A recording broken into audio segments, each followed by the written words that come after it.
Das Kölsche Ding der Woche. Uli und Frank präsentieren euch der Podcast zur stärksten Stadt auf der Welt.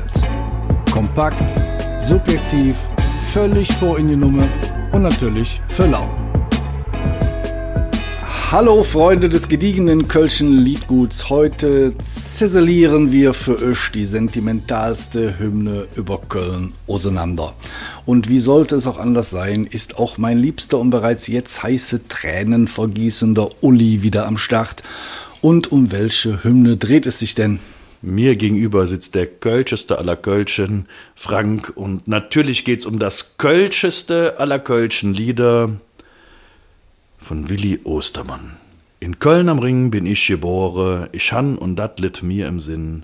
Ming Mutter sprach noch nit verlore, dat is jet, wo ich stolz drup bin. Und spätestens jetzt haben die ersten Kölschen schon eine kleine Träne im linken Augenwinkel, weil Kölscher wird's, glaube ich, in unserem gesamten Podcast-Leben nicht mehr als mit dieser urkölschen Hymne, die da heißt Heimweh no Kölle. Übrigens, die meisten Kölschen denken, das ganze Lied würde zuvor no Köllejon heißen, heißt es nicht, sondern der offizielle Titel des Liedes heißt Heimweh no Kölle. Und eine kölsche Veranstaltung, egal was es ist, ohne dieses Lied geht nicht. Ich glaube, das ist auch vom Kölschen Stadtrat verboten, dass man irgendwas macht, ohne dieses Lied zu spielen. Das geht überhaupt nicht. Dieses Lied ist so urkölsch, dass es einfach zu jeder Veranstaltung dazugehört. Es ist ehrlicherweise auch vollkommen egal, ob du zum Beispiel auf einer Karnevalssitzung bist. Brings hat gerade, ich bin nur der Kölsche Jung, den ganzen Saal zum Kochen gebracht. Die nächste Kapelle fehlt. Also muss die Saalkapelle so ein bisschen das überbrücken und dann stimmen die an, ich möchte zuvor noch Gölle Jon, also Heimweh noch Gölle vom Ostermann. Alle werden sentimental, setzen sich hin, reiben sich verlegen die Tränchen aus dem Auge, liegen sich im Arm. Als nächstes kommen dann die Kolibris mit Hände zum Himmel. Alles wieder vergessen, die Kölschen steigen auf den Tisch und es ist ihnen vollkommen egal. Die Kolibris.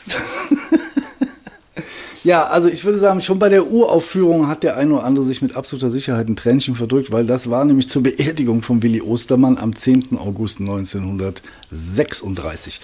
Ostermann hatte das Lied zu Lebzeiten nicht mehr fertigstellen können.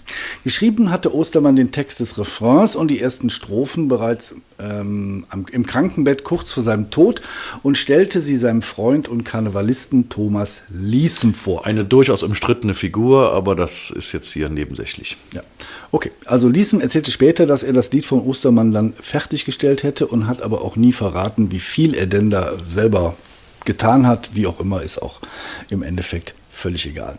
Auf jeden Fall hat er bei der Beerdigung das Lied bzw. den Refrain des ersten Males gesungen. Noch im gleichen Jahr wurde eine Platte mit dem Lied herausgegeben und war ein absolut voller Erfolg. Das Honorar von immerhin 9.000 Reichsmark, das sind ungefähr 2 durchschnittliche Jahreseinkommen im Jahre 1936, stiftete Liessem als Grundstock für ein Ostermann-Denkmal. Aber was des Menschen an das Herzchen geht, das geht den Nazis meistens am Arsch vorbei und ist für die ein Ärgernis. Denn was haben die Machthaber im Dritten Reich mit dem Lied gemacht, lieber Uli? Die Kölschen waren überall in alle Herrgottsecken verstreut. Köln hatte 1939 750.000 Einwohner. Zur Stunde 0 1945 waren das noch 40.000.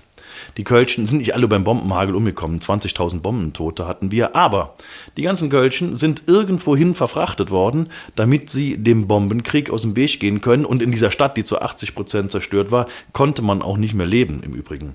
Also waren die Kölschen in Thüringen, in Bayern, in was weiß ich überall noch verstreut. Und zusätzlich gab es noch die Soldaten. Die Soldaten lagen entweder an der Front oder waren in Kriegsgefangenschaft und die hatten alle et ärme Dir. Was ist et ärme Dir? Ja, Heimweh. So, also Leid ums Herzchen. Die waren melancholisch, die waren traurig. Und dieses Lied war der Ausdruck des Heimwehgefühls. Das heißt, nicht nur die Soldaten an der Front, sondern auch die in irgendwelchen Kinderlandverschickungen in Thüringen gesessen haben, die haben dieses Lied gespielt. Ich habe mal einen alten Feldpostbrief gefunden. Da stand dann drin, dass ein Soldat sich die Gitarre genommen hat in einem Kriegsgefangenenlager und hat angefangen, dieses Lied zu spielen. Alle hatten Tränen in den Augen. Ihr müsst euch vorstellen, das sind junge Männer, die sind in den Krieg geschickt worden, nicht ganz freiwillig, und mussten auf einmal dann in Kriegsgefangenschaft da leben, weit weg von der Stadt, die sie eigentlich so sehr lieben. Und das hat dazu geführt, dass dieses Lied so zur Heimwehhymne geworden ist. Nicht nur der Kölschen, nicht nur der Rheinländer, grundsätzlich. Das hat alle Grenzen quasi gesprengt und alle haben mit diesem Lied ihre Sehnsucht ausgedrückt, nach Hause zu kommen. Und das hat den Nazis ganz besonders missfallen. Ja, das kann man auch gut nachvollziehen, weil im Refrain heißt es ja, wenn ich so an mein Heimat denke und sind der Dom so für mich dann, möch ich direkt ob Heim anschwenke, ich möch zu Fuß nach Kölligern. Das hat den Nazis so sehr gestunken, dass sie das Lied schlichtweg verboten haben, weil es wehrkraftzersetzend sei. Also durfte dieses Lied bis 1945, bis zur Befreiung, nicht mehr gespielt werden. Danach wurde es aber umso öfters gespielt. Und auch bis heute gehört dieses Lied zum absoluten Repertoire eines jeden kölschen Musikers. Also ich sag mal, das wird von jedem rauf und runter gecovert, bis der Arzt kommt. Hier gibt's mal eine kleine Auswahl, die der Uli denkenswerterweise mal zusammengestellt hat, mit minder gelungenen Interpretationen, aber auch mit, sagen wir mal, sehr schönen Interpretationen. Einmal hat das Lied zusammen Bab und Hans Süper gesungen. Der kölsche Tenor Tino Seelbach, den werden jetzt nicht so viele kennen, aber kann man ja mal googeln. Willi Schneider, der ist übrigens 1989 mit 84 Jahren verstorben. Natürlich die Blackfoes, wie soll das anders sein? Das Klimpermännchen, der King Size Dick, eine klassische Version, die das von Norbert Konrads. Und es gibt eine, sagen wir mal, mehr als merkwürdige Version von Lotti Krekel, die ist irgendwie so ein bisschen. Und hier zeigt sich, wie stark dieses Lied ist. Selbst Lotti Krekel hatte nicht kaputt gesungen. Aber für uns die schönste Version ist der Klassiker von Tommy Engel auf dem Album Das Kölsche Songbook. Das gibt es mittlerweile übrigens auf Spotify zu hören. Also wer Spotify hat, kann sich das jetzt hören. Der muss sich jetzt nicht wieder eine CD kaufen, aber wenn er eine hat, ist schön. Er soll das Lied einfach mal reintun. Wir packen den Link auch in die Shownotes rein. Genau. Da gibt es aber auch ein ganz kleines, feines Geheimnis zu diesem Lied, lieber Uli. Tatsächlich singen wir heute 3 Strophen dieses Liedes.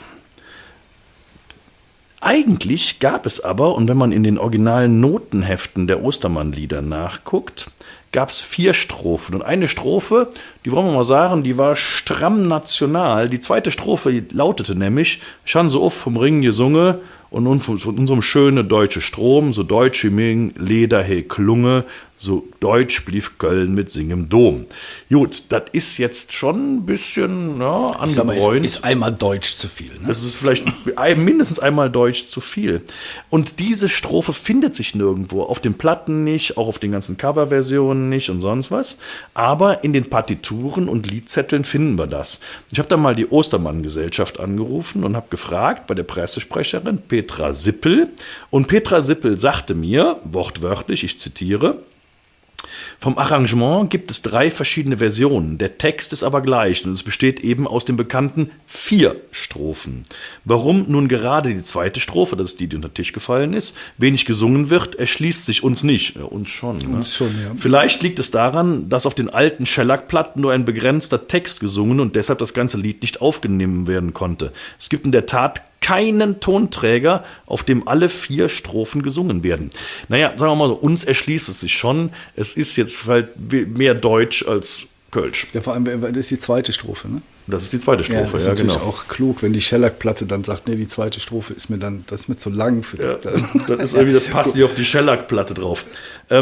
Nichtsdestotrotz, also dieses Lied ist unkaputtbar, das ist urkölsch und ich hatte die Situation und die werde ich mein Lebtag nicht vergessen.